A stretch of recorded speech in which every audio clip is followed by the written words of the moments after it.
దేవుడు తన వాగ్దానం గురించి ఇంత చేస్తాడు. మాట తప్పడాయన, అది దేవుని వ్యక్తిత్వం కాదు. హెబ్రీ 6:17-20 వరకు ఈ రీతిగా మాట తప్పని దేవుడు మనకు మాట ఇచ్చినాడు.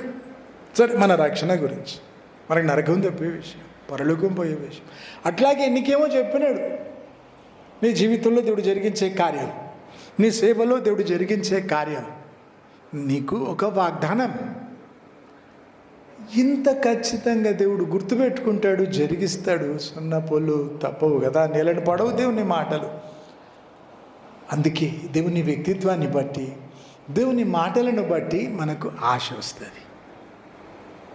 విశ్వాసం అంటే నమ్మడం. దేవుణ్ణి నమ్మినం ఎందుకు? ఎంత గొప్ప దేవుడో తెలిసి ఆ దేవుడు పలికితే ఆ మాటల్ని బట్టి ఆశ వస్తుంది.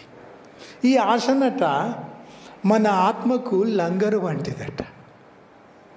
లంగర్ అంటే పడవలు, పెద్ద పడవలు సముద్రంలో కూడా ఆపాలి. పెద్ద బరువు, చైన్కి అంత లావు బరువు ఉంటుంది, అది కిందికి వేస్తారు. అప్పుడు ఆ పడవ అటు ఇటు పోకుండా అనే ఉంటుంది. తీరం చేరినారు, అప్పుడు కూడా లంగరే.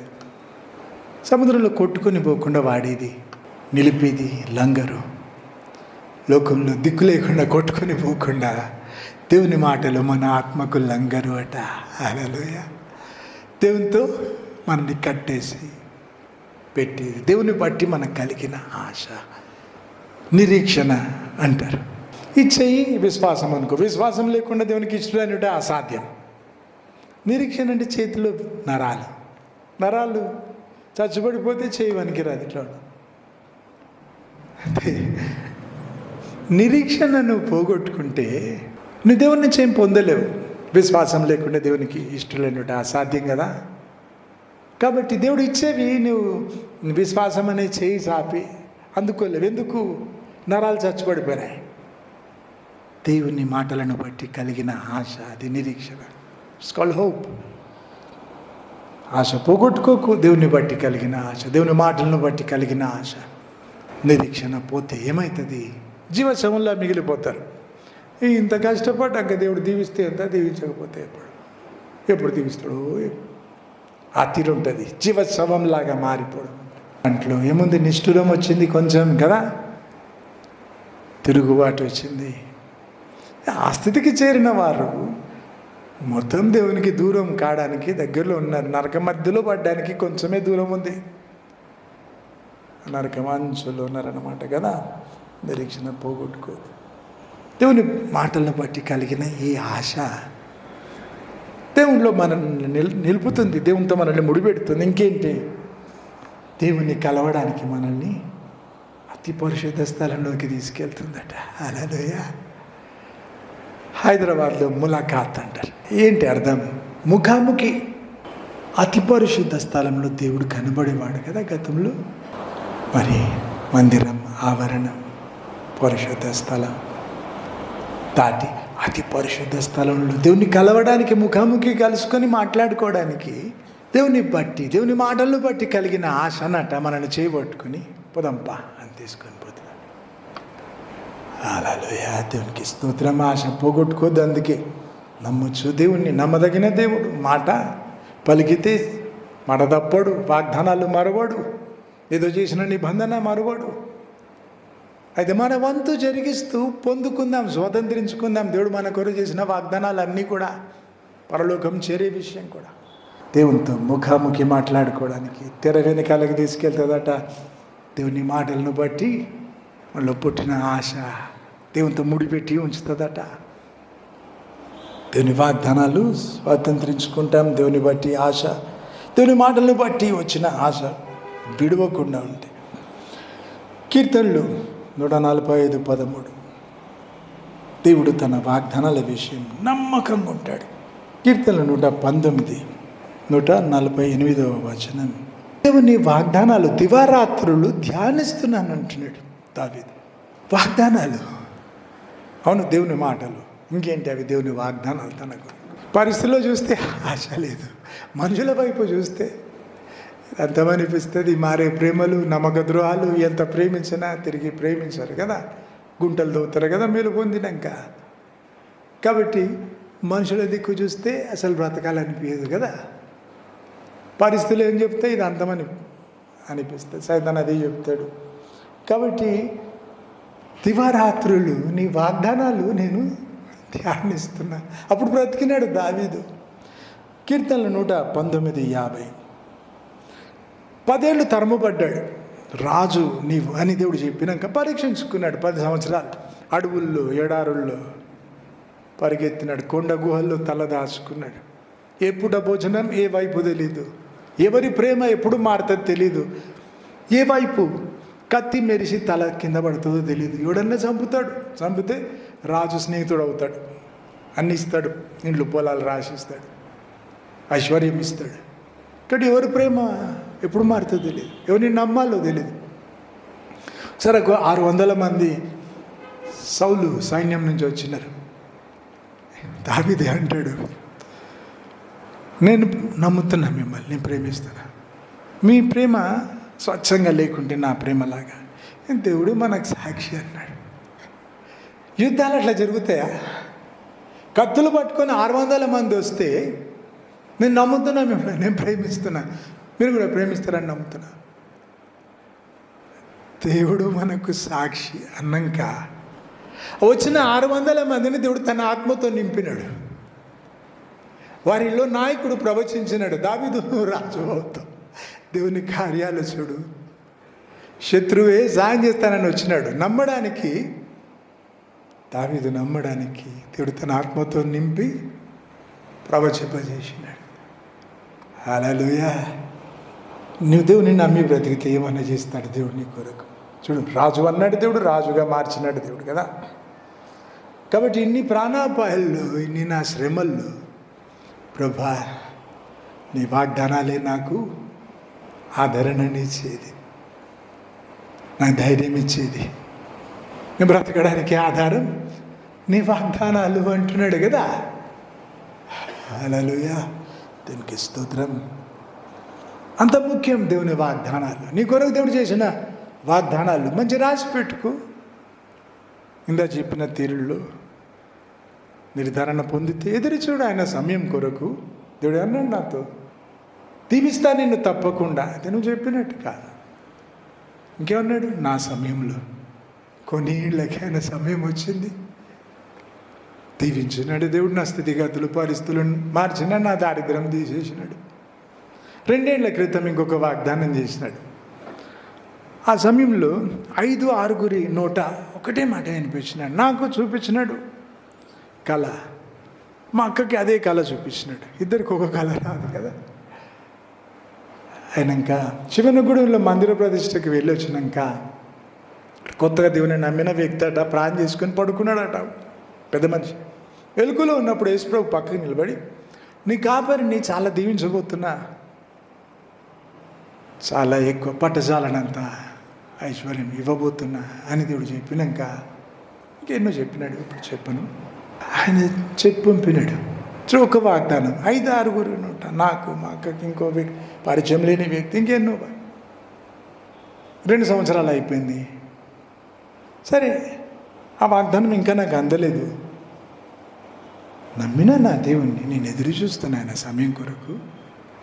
ఏమో ఈ క్షణం మొదలైపోతుందేమో ఆశీర్వాదం, ఆరాధన అయిపోయిన తర్వాతనేమో, నాకు తెలియదు. అయితే నేను రోజు ప్రార్థన చేసుకుంటున్నా విషయం, ప్రభు నేను ఎదురు చూస్తున్నా, దేవుని సమయం కొరకు ఎదురు చూస్తున్నా. దేవుని నమ్మి ఆశగా, దేవుని బట్టి కలిగిన ఆశ విడవకుండా, సలారిపోకుండా. కాబట్టి ఈ రీతి స్వాతంత్రించుకుంటాను దేవుని వాగ్దానాలు. మొదటి దినవృత్తాంతములు 29:17. దావీదు ఎన్నో వాగ్దానాలు స్వతంత్రించుకున్నాడు కదా. ఆయన ఏమంటున్నాడు, ప్రభా నీ హృదయం పరిశోధిస్తావు, ఏకాగ్రత చూసి నీవు ఆనందిస్తావు. ఏకాగ్రత అంటే ఏంటి? మనసులో ఉన్న తలం, పలికిన పలుకు, క్రియలు, నీ బ్రతుకు ఒక తీరు ఉండడం. లోపటోటి బయటోటి రకరకాలు చూస్తాం కదా. ఏకాగ్రత చూసి నీవు ఆనందిస్తావు. సరే, ఎవరన్నా ఏటన్నా పోనీ, నేనైతే ఇట్లా బ్రతుకుతా, ఏకాగ్రత, లోపల ఒకటి బయట ఒకటి కాదు కదా. ఎవడెటు పోయినా నా బ్రతుకు తీరు నేను మార్చుకోను కదా. అన్ని నమ్మక ద్రోహాలు జరిగినాయి. వెన్నులో పొడిస్తే కుండలు దిగాలి. వింత ఏమంటే శత్రువులందరూ చేసిన దానికంటే కుప్పేస్తే శత్రువులందరికంటే నేను పెంచిన పిల్లలు నాకు ఎక్కువ నష్టం చేయడం చూసినా కదా. వీటన్నిట్లో ఒకసారి కూడా వాళ్ళని దూషించలేదు నేను కదా. కడుపు ఉంచుకుంటే కాలం మీద పడుతుంది కదా. వాళ్ళు కూడా నరకం పోద్దని నాకు ఇష్టం. మేలే కోరుతా వాళ్ళకి. నా ప్రేమ మారకుండా, బ్రతుకు తీరు మారకుండా ముందు సాగుతున్నా. దేవుని చిత్తానుసారంగా శ్రమపడేవారు నమ్మకమైన సృష్టికర్తకు ఆత్మ అప్పచెప్పుకొని మేలు చేయటం మానకుండా సాగాలని రాసింది కదా. అక్షరాలు అట్లాగే బ్రతుకుతున్నా. నీవు ఏకాగ్రత చూసి ఆనందిస్తావు ప్రభు. మొదటి దినవృత్తాంతములు 29:12. ఐశ్వర్యం ఘనత నీ నుంచే వస్తాయి ప్రభా, నీవే హెచ్చింపజేస్తావు. మొదటి దినవృత్తాంతములు 29:15. మేము భూమి మీద పరదేశులం, యాత్రికులం. చూడు, అది గుర్తుపెట్టుకుని బ్రతికినాడు కదా. వాగ్దానాలు స్వాతంత్రించుకున్నాడు. దేవుని హృదయానుసారిగా మారినాడు. మరి ఈ తీరు బ్రతికినందుకు సాధ్యమైంది ఆయనకు. నువ్వు రాజు అని దేవుడు చెప్పినాక 10 సంవత్సరాలు పరీక్షించుకున్నాడు కదా. సౌలు చంపడానికే వచ్చినాడు.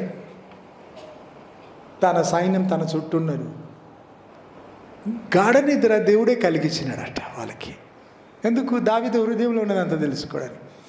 రాజు దగ్గర వరకు పోయి అక్కడ ఉన్న ఈటే నీళ్ళ బుడ్డి తీసుకుని దావీదు దూరం వెళ్ళిపోయాడు. దగ్గరున్నవాడు ఏమన్నాడు? ఒకసారి కొడతా ప్లీజ్. ఎక్కువసార్లు కొట్టాను, నిజంగా చాలా మంచివాడిని నేను.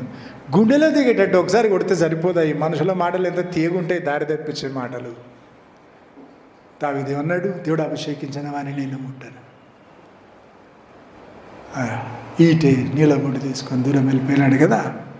ఇంకోసారి గుహలో దొరికినాడు దావీదుకు. అప్పుడు చెంగు మాత్రం కోసినాడు, గుర్తుకోరకు బాధపడ్డాడు. దేవుడు అభిషేకించిన వాడిని చెంగు కోసినా కదా.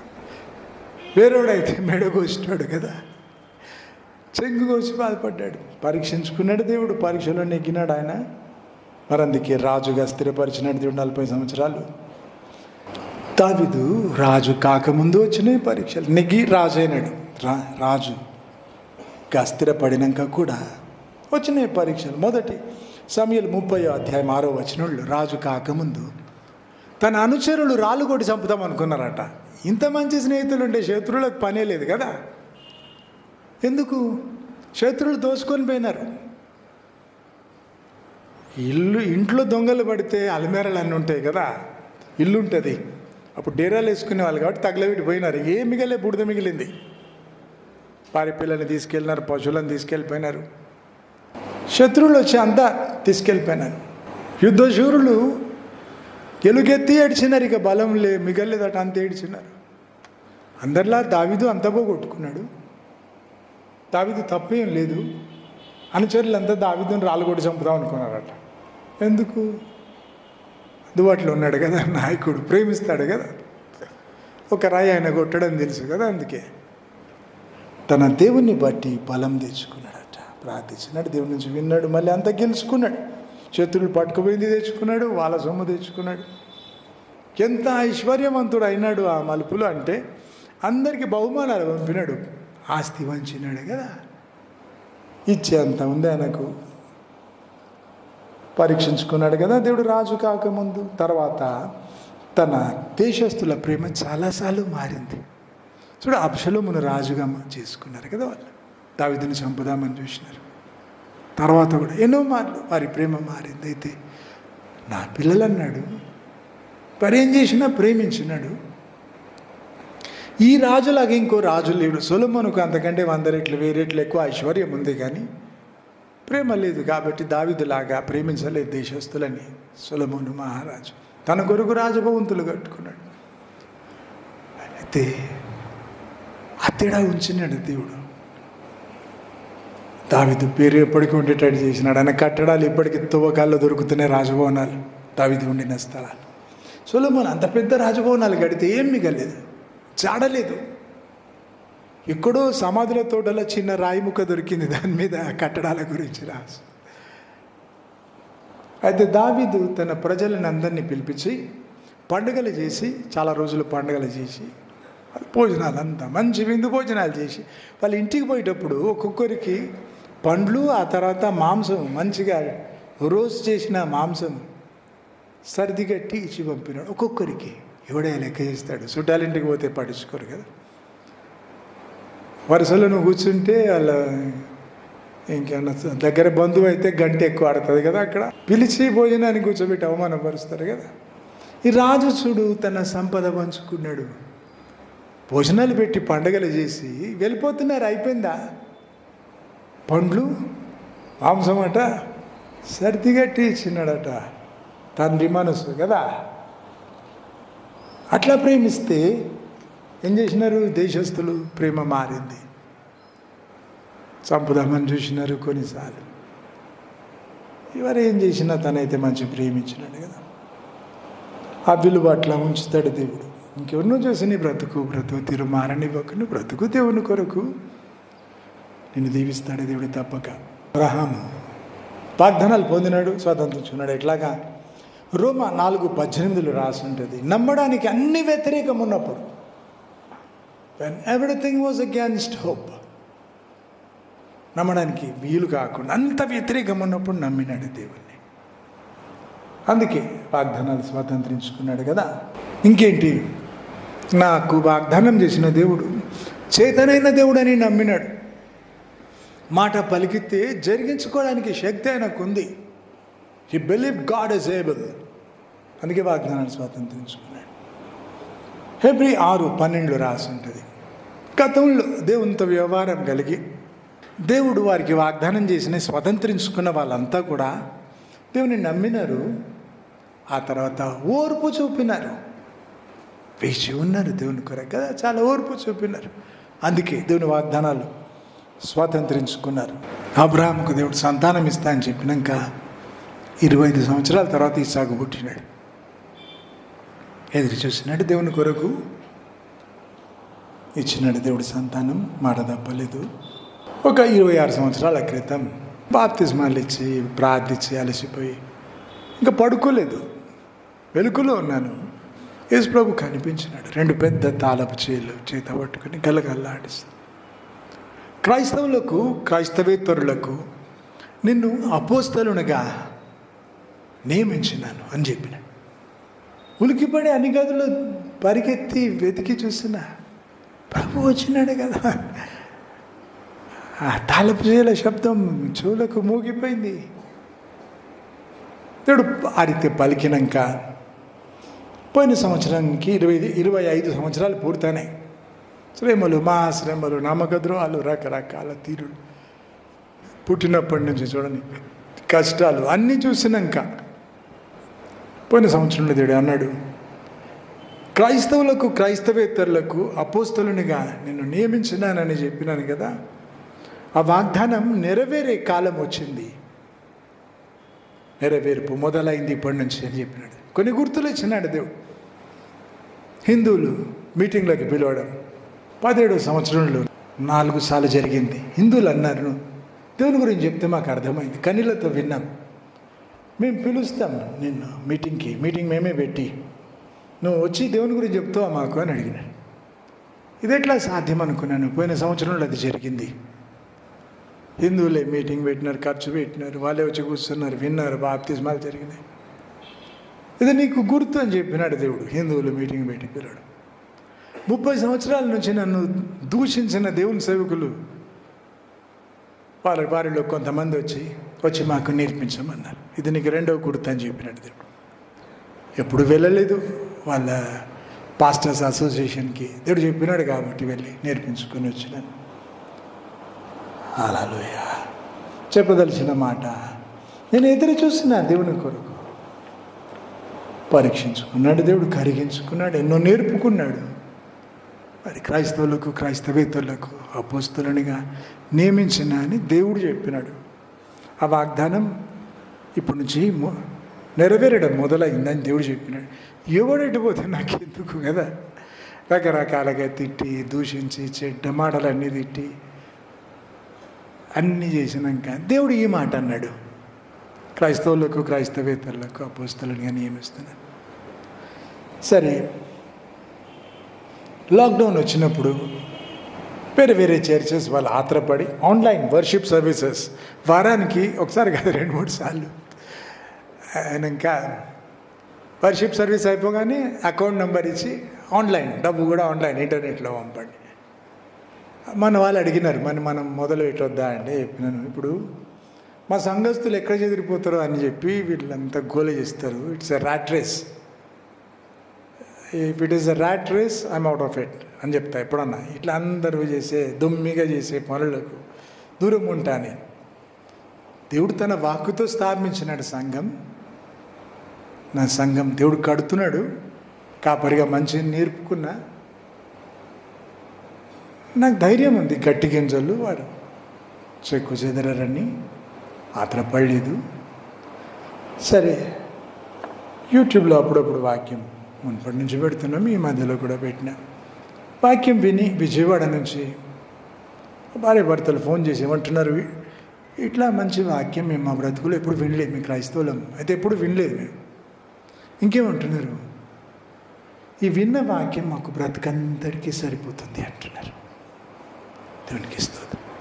అట్లా ఆ ప్రతిస్పందన చూసి ఇంకొన్ని మెసేజెస్ పెట్టినాం యూట్యూబ్లో, నేర్చుకుంటారు కదా అని ఒక వరుసలో. అంతేగాని నా సంఘం అమ్మో చెదిరిపోతారేమో, లేదు నా సంఘం ఆధారం అని ఎప్పుడు అనుకోలేదు నేను. సరే, అన్ని నెలలు లాక్డౌన్ ఉంటే ఎన్నో బాధ్యతలు, నాకు ఎన్నో కుటుంబాలు నా బాధ్యతగా ఉన్నారు. అయితే దేవుడు ఆధారం, పిలిచింది దేవుడు సేవకు ఆయన ఇస్తాడు, ఇచ్చినాడు, వింతగా ఇచ్చినాడు. లాక్డౌన్ కంటే ముందు కంటే ఇంకా స్పీడ్గా పనులు అట్టడి చేసినాడు దేవుడు. అనుకోని వైపు నుంచి డబ్బు ఆయన గుప్పులు విప్పి ఎప్పుడైనా ఆయనే ఇస్తాడు కదా. ప్రతి పూట భోజనం ఆయనే ఇస్తాడు, అడుగుతాం ఆయనని, ఆయన నుంచి పొందుతాం. కాబట్టి లాక్డౌన్లో కూడా అంతే. చాలేళ్ళ క్రితం హిస్టరీ ఛానల్లో నేను చూసినాను, అపోస్తలుడైన పౌలు వారికి దేవుని అందించినాడు. కొరింథీలు అని పత్రిక అని చదువుతాం కదా. ఆ కొరింథీలు వారి చరిత్ర ఏంటి, ఒక పామును కొరింథీయుడు గరిస్తే నాగుపాముని, ఆ నాగుపాము చచ్చిపోతుంది అని సామెత. అంటే నాగుపాములో కంటే కొరింథీయుల్లో ఎక్కువ విషయం. దేవుడు హుషారి అంటారు కదా, ముంచే తెలివి దోసుకునే తీరు. అయితే వారికి దేవుని అందిస్తే వారు ఎంత మారినారంటే, అపోస్తలుడైన పౌలు చచ్చిపోయినాక క్రీస్తు సంఘానికి హింస వచ్చింది నీరో చక్రవర్తి కాలంలో. అపోస్తలుడైన పౌలును కూడా తల కొట్టి చంపినారు కదా. హింస వస్తే టర్కీ దగ్గర కప్పదోసియా అనే ఒక ప్రాంతం, అగ్నిపర్వతాలు బద్దలై ఆ లావా భూమి కిందనే ప్రవహించి కొండలు ఏర్పడ్డాయి. రాయి అది మామూలు రాయి కంటే కొంచెం మెత్తగా ఉంటుందట, అంతే. అయితే ఈ క్రైస్తవులు పోయి ఆ కొండల్లో ఇండ్లు తొలుచుకున్నారు. వేరే జాతి వాళ్ళు ఇదివరకు కూడా పోయి ఉన్నారు. అయితే హింసలో ఉన్న క్రైస్తవులు పోయి భూమి నుంచి కిందికి 8 అంతస్తుల కిందికి చెక్కుకున్నారు ఇండ్లు. అయితే గాలి రావడానికి పై వరకు చెక్కుకున్నారు, అటు ఇటు మెట్లు పెట్టినారు. శత్రువులు ఎవరైనా వస్తే ఒక్కడు చూసి అందరికి చెప్తాడు. అందరికి ఎట్లా తెలుస్తుంది, ఆ పై వరకు ఉన్నారు అందరం. ఒక్కొక్క ఫ్లోర్లో నుంచి 8 అంతస్తుల కిందికి కూడా ఉంది. ఇట్లా వార్నింగ్ ఇవ్వడానికి ఏర్పాటు. నీళ్ళు కూడా కొండలు తొలిచి తెచ్చుకున్నారు. ఇంతెందుకు పశువులు పెంచుకున్నారట వాళ్ళు, పశువులు పక్షులు ఏర్పాట్లు చేసుకున్నారు. ఉండడానికి ఒక గది, చేతి పనులు చేసుకొని పోయి దూరం పోయి అమ్ముకొని వచ్చినారు, బ్రతకాలి కదా. అయితే వారు రావడానికి పోవడానికి దారి ఒక పెద్ద రాయి అడ్డుంటుందట, అది జరిపితే ప్రవేశం వాళ్ళకే తెలుస్తుంది. 4 కిలోమీటర్ల దూరంలో 20,000 మంది ఉండినారట భూమి కింద. ఎలకల్లాగా పందికొక్కుల్లాగా భూమి గర్భంలో పోయి దాచుకున్నారు. కానీ దేవుని విడిచిపెట్టలేదు. ఆయన ఇంకా ఉండడానికి ఒక గది, చేతి పనులు చేసుకోవడానికి ఒక గది, వంట గది, ఇంకొక గది ప్రార్థన చేసుకోవడానికి చెక్కుకున్నారు కొండలు. ఇట్లాంటి పులిపిట్ లాగా రాయితో చెక్కుకున్నారు. అంటే ఇంత ఉంచి చుట్టూ చెక్కాలి, గద అంతా చెక్కాలి, ఎంత పని. కాబట్టి జీవోత్సవాల్లాగా వాళ్ళు బ్రతకలేదు. ఏం చేస్తాం, తప్పుతా అనట్లేదు. దేవుణ్ణి ఆనందిస్తూ బ్రతికినారు. వారు రోమా సామ్రాజ్యంలో చూసినారు కదా, రాజభవనాలు స్తంభాలు ఉంటాయి పెద్దగా. చెక్కుకున్న చిన్న ఇండ్లకి స్తంభాలు అవసరం లేదు, కానీ డిజైన్ చెక్కుకున్నారు స్తంభాలలాగా రాజభవనాలు. ఒక్కొక్కడు అంటాడు చూడు, అపున్ రాజా హే అట్లాగే ఎక్కినాడు కదా. వాళ్ళు చచ్చిపోతే కనీసం సమాధి చేయడానికి లేదు, స్వేచ్ఛ లేదు. వాళ్ళు ఉండే ఆ స్థలాల్లో చెక్కి రాయి మూత టైట్ పెట్టినకి ఉంచి అక్కడ శవాలన్నీ అక్కడ. రెఫ్రిజిరేటర్ లేవు కదా అప్పుడు, కూరగాయలు పాడు కాకుండా ఇంకొంచెం. శత్రువులు వస్తే దారి తప్పడానికి చెక్కున్నారు దారులు. కుండటి రాయి అడ్డం పెట్టినారు, లోపటి నుంచి ఎత్తి వచ్చినట్ట. వాళ్ళు చంపొద్దు కదా, వీళ్ళు దారి తప్పిపోయి శత్రువులు ఎక్కడో దిక్కు లేకుండా ఆకలికి చచ్చిపోవడానికి కూడా ఏర్పాట్లు చేసి కొంతమందికి ఒక చర్చ్ లాగా చేసుకున్నారు. వాళ్ళు హాల్ లాగా చెక్కి పులిపెట్టి ఉంది. గోడల మీద అంతా యేసుప్రభు చరిత్ర, చేసిన అద్భుతాలు, చేసిన బోధలన్నీ పెయింటింగ్ వేసినారు. ఎందుకంటే పిల్లలకు నేర్పడానికంట. ఏం తక్కువ కాకుండా దేవుని కొరకు బ్రతికినాడు. వారి పిల్లల్ని దేవుని కొరకు పెంచినారు. ముఖ్యంగా సంతోషంగా ఉన్నారు కదా. వాళ్ళ భాషలో రోజు పాడినారేమో, దిస్ ఇస్ ద డే, దేవుడు చేసినాడు ఈరోజు, ఆనందించు ఈ రోజులో అని బ్రతికినారేమో కదా. దేవునికి స్తోత్రం. అంత శ్రమలో వారి ఈ ప్రతిస్పందన చెబితే, లాక్డౌన్లో ఏం కష్టపడ్డావు, బరువు పెరిగినావు అంతే, జుట్టు కొంచెం పెరిగింది, ఏదో పెద్ద లెవెల్ కొట్టకు, ఏదో క్రీస్తు కొరకు ఏదో హింసించబడ్డట్టు టార్చర్డ్ ఫర్ క్రైస్ట్ లాగా చేయకు. అది చూసినప్పుడు నేను చాలా రోజులకు కన్నీళ్ళతో ప్రార్థించాను. ఒకటి కాదు, వెర్రోన్లాగా అరిచి ఏడిచి ప్రార్థించాను. ఏమని? అపోజిట్ పౌలు కన్నీటి విత్తనాలు చెక్కు చెదరలేదు. నా కన్నీటి విత్తనాలు అట్లుండాలి. అందుకొరకు నేను ఏం చేయాలి ప్రభా? నేను ధర చెల్లిస్తా, నాకు నేర్పమని అడిగిన. మరి 15 సంవత్సరంలో కొన్ని వారాలు వరుస నేర్పుకున్నాక ఆదివారపు ఆరాధనలు దేవుడు కనబడ్డాడు చాలామందికి. ఒక్కసారి దేవుని స్వరం విన్నారు, దేవుడు స్వస్థపరిచినాడు. ఒక ఆయన చెప్పినాడు, దేవుడు వచ్చి నన్ను కౌగిలించుకున్నాడు అని చెప్పి. కాబట్టి నాకు ధైర్యం ఉండింది. లాక్డౌన్ ఇంత త్వరగా అయిపోతుంది, ఆరాధనలు ఇంత తొందరగా అలౌ చేస్తారని అప్పుడు ఆశ లేదు. ఇంకా కొన్ని నెలలు పడుతుంది అన్నారు, 2 నెలలు 6 నెలలు పడుతుంది అన్నారు. నేను ఆత్రపడలేదు. మంచి పెంచినా దేవుని కొరకు, దేవునికి అంటు కట్టినా, ఎక్కడున్నా మంచి మొక్కుతారు, నెమ్మదిగా ఉన్నా నేను. అయితే నువ్వేం కష్టపడ్డావు అని చెప్పినా కదా, దానికి ఒకటి కష్టం అంటే ఏంటి చెప్తా. చాలా చిన్నగా ఉన్నప్పుడు నేను ఒక చర్చిలో రిచర్డ్ వుంబ్రాండ్ అనే వ్యక్తి, రొమేనియాకు చెందిన వ్యక్తి సాక్ష్యం విన్నా. ఆయన షర్ట్ ఇప్పి చూపించినాడు. నాకు ఇప్పటికీ మరుపు రాలేదు ఆ దృశ్యం. గోనె సంచి చింపేసి అడ్డదిడ్డంగా గుట్టేస్తే ఎట్లుంటుంది, శరీరం అట్లుంది. దేవుని నమ్మినందుకు హింసించబడ్డాడు. అంత హింస గుర్తుంది దేహంలో. ఒకసారి చచ్చిపోయినాడు అనుకుని శవాల మధ్యలో వేస్తే దేవుడు బ్రతికించిన. లోపల నుంచి తలుపు కొట్టారు కదా వాళ్ళు, చచ్చిన వాళ్ళు. తలుపు కొడితే పడుకో తీసినారు భయానికి. సరే గొలుసులు కట్టేస్తే దేవుని పాటలు పాడుతూ ఆయన ఏం చేసినాడు, సంఖ్యలతో మ్యూజిక్ చేసుకున్నాడట. ఆయననే అది శ్రమ అని చెప్పలేదు సాక్ష్యం ఇచ్చినప్పుడు.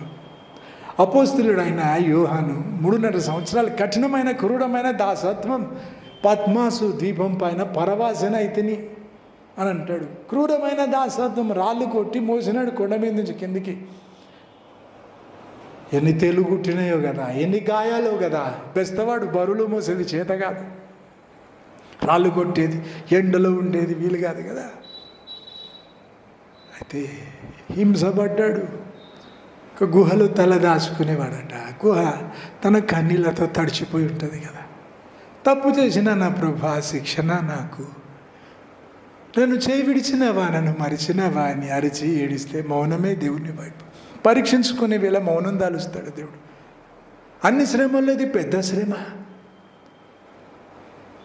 అయితే తన కన్నీటితో తడిచిన ఆ గుహలో ఓ సమయం యేసుప్రభువు వచ్చి నిలిచినాడు తన మహిమలో. ఇద్దరికి రొమ్మున ఆనుకుని వాడే తన మహిమలో ఆయన వచ్చి నిలిస్తే చచ్చిన వాళ్ళ పడున్నాడట.